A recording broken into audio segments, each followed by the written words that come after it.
All my dear masters for you మీకోసం ఛానల్కు స్వాగతం సుస్వాగతం. ముందుగా మన గురుగారైన శ్రీ బ్రహ్మర్షి పితామహ పత్రిజీ గారికి మన గురుమాతకు నా ఆత్మ ప్రణామాలు మాస్టర్స్. Okay masters.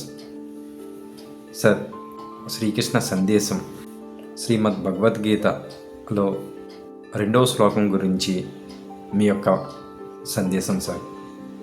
అశోచ్యాన్ అన్వశోచస్త్వం ప్రజ్ఞావాదాంశ భాషసే గతాసు నగతాసూంశ్చ నానుశోచంతి పండితా. అశోచ్యాన్ అన్వశోచస్త్వం ప్రజ్ఞావాదాంశ భాషసే గతాసు నగతాసూంశ్చ నానుశోచంతి పండితా.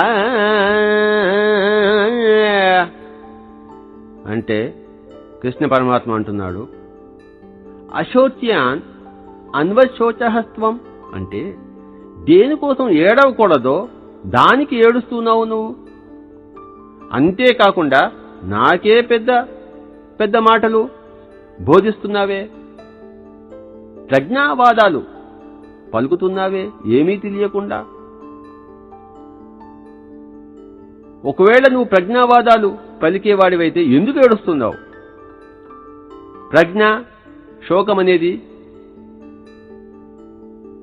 రెండు కూడాను పరస్పర విరుద్ధ స్వభావాలు కనుక ఏడవ కూడా దానికోసం నువ్వేడుస్తూ నువ్వు నీతి మాటలు పలుకుతున్నావు. పండితుడనేవాడు గతించిన వాడి కోసం గాని అథవా గతించబోయే వాడి కోసం గాని ఎవరి కోసం ఏడవడు. గతాసూన్ అగతాసూంశ్చ న అనుశోచంతి పండితాః. ప్రపంచంలో ఉండే ప్రతివాడు చనిపోయేవాడే. చనిపోయిన వాడి కోసం గాని చనిపోయేవాడి కోసం గాని పండితుడు అనేవాడు ఎప్పుడూ శోకించడు.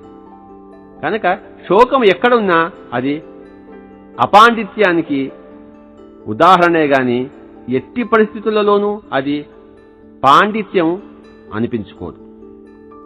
Okay sir, thank you sir.